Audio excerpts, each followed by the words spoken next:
Mr. Speaker, this morning I am pleased to provide this Honorable House and members of the public with additional details regarding the SafeKey program announced on Tuesday. This initiative is part of the government's effort to allow for more activities and businesses to open safely with reduced risk of coronavirus exposure as we continue our work to eliminate local transmission. It is also in keeping with our efforts to upgrade our coronavirus tests and COVID-19 vaccination certificates to ensure that they cannot be forged. With this technology, residents and visitors can begin to enjoy activities and events again that are so important to the cultural fabric of our island, while minimizing the risk of any gathering becoming a super spreader event. Mr. Speaker, SafeKey is a QR code that will be issued to persons with a negative coronavirus test result, or to persons who are fully immunized against COVID-19 through vaccination, which is 2 weeks after an approved course of a vaccine is completed. SafeKey was designed with privacy in mind and will contain only the information necessary to ensure that it is being used by the person to whom it was issued. This limited information includes the user's initials, month and day of birth, and the expiry date of the SafeKey. A SafeKey QR code is valid for 3 days for a negative test result and until June 15th for fully immunized persons during the initial rollout phase. As this is a new program, these expiry periods may be adjusted while we learn how best to apply them. Mr. Speaker, when a SafeKey is presented by the user to a business or establishment, the business can check to ensure it is authentic by going to verify.gov.bm on the web browser or phone and scan the QR code using the camera. This means no special equipment is needed in order to validate the SafeKey is authentic and not a forgery. Once the SafeKey is confirmed as valid, identification such as a passport or driver's license must also be checked to ensure the SafeKey is being used by the person to whom it was issued. This ensures that if you lose your SafeKey, it cannot be used by someone else. To further preserve your individual privacy, the SafeKey does not contain information about whether the holder tested negative or if the holder has been immunized. Mr. Speaker, the QR codes that will now appear on Bermuda's vaccination certificates, test results, and SafeKey are developed according to the MIT PathCheck Foundation's paper, Verifiable Credential Standard. Initially, they will be verifiable by scanning them via verify.gov.bm on any mobile phone. This program is built on open source technology, and this means that any local company or local application developer can write programs to leverage the SafeKey. I can confirm that the government engaged a young Bermudian, Mr. DJ Trott, who participated in the government of Bermuda's coding bootcamp in 2019 to build a mobile application to store SafeKey QR codes on mobile phones. Additionally, Mr. Speaker, there is strong interest from other local technology and event companies who have contacted my office to learn how they can leverage the technology. Mr. Speaker, negative test results sent by email were upgraded as of yesterday, May 20th, to include QR codes on the test certificate, and persons were also sent a separate SafeKey.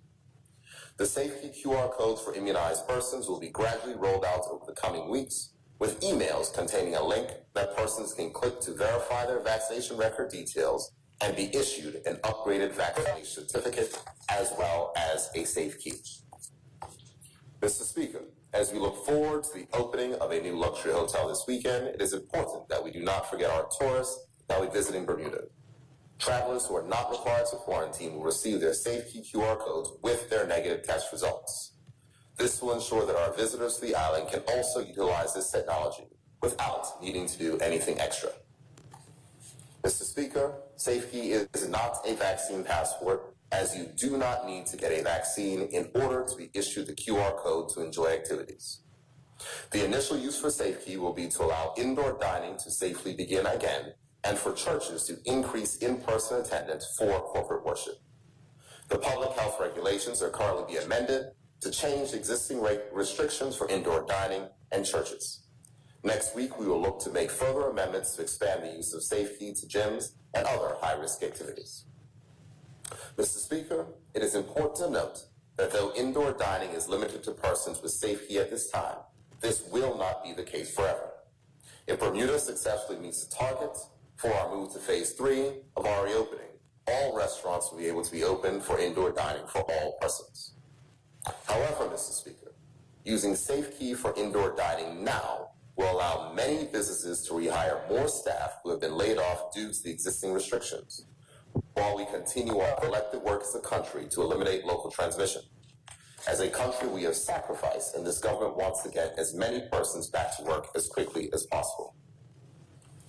Mr. Speaker, a successful initial pilot event was carried out last weekend for an exempted gathering of people. Immunized attendees and persons who are not immunized but tested beforehand were provided a SafeKey QR code. The technology was successfully tested, and SafeKey will be used next week for participants and attendees at the Bermuda Day event at the National Sports Center, as well as for participants at the Bermuda Day Half Marathon.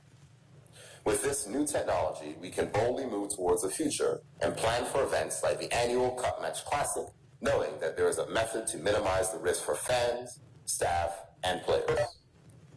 SafeKey is flexible, and due to the fact that it can be read by any mobile phone, it allows individuals to use SafeKey for personal events, such as a private party at their home, where guests can be asked to share their SafeKey. This can help to minimize the risk of coronavirus exposure and can provide added comfort for important family gatherings. Mr. Speaker, before I close, I must thank the teams who worked behind the scenes to get us where we are today. I would like to thank the public officers in the Information and Digital Technology Department, led by the Chief Information Officer, Mr. Darren Rayner. I would like to thank the team of the Department of Communications, led by Director Aderonka Badamosi Wilson, for their work to support the public rollout of this initiative.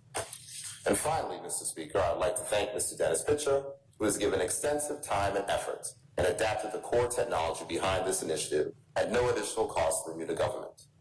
While jurisdictions like the state of New York have implemented similar programs for $2.5 million, we have implemented best-in-class technology in Bermuda at minimal cost to the taxpayer. This technology and the applications that will support it will be built in Bermuda, supported by Bermudians, and will yield many benefits for our summer tourism season. Any resident, visitor, or app developer, or any member, Mr. Speaker, who wants to learn more about SafeKey can visit the website gov.bm/SafeKey to learn more. Again, Mr. Speaker, that is the Government of Bermuda website, gov.bm/SafeKey. Mr. Speaker, as we utilize this newest tool in our arsenal, we can take confidence from how well Bermuda has applied cutting-edge technology throughout the pandemic. The WeHealth app has helped notify persons of potential exposure and has helped manage outbreaks. Our travel authorization and testing system has earned praise from residents and visitors alike.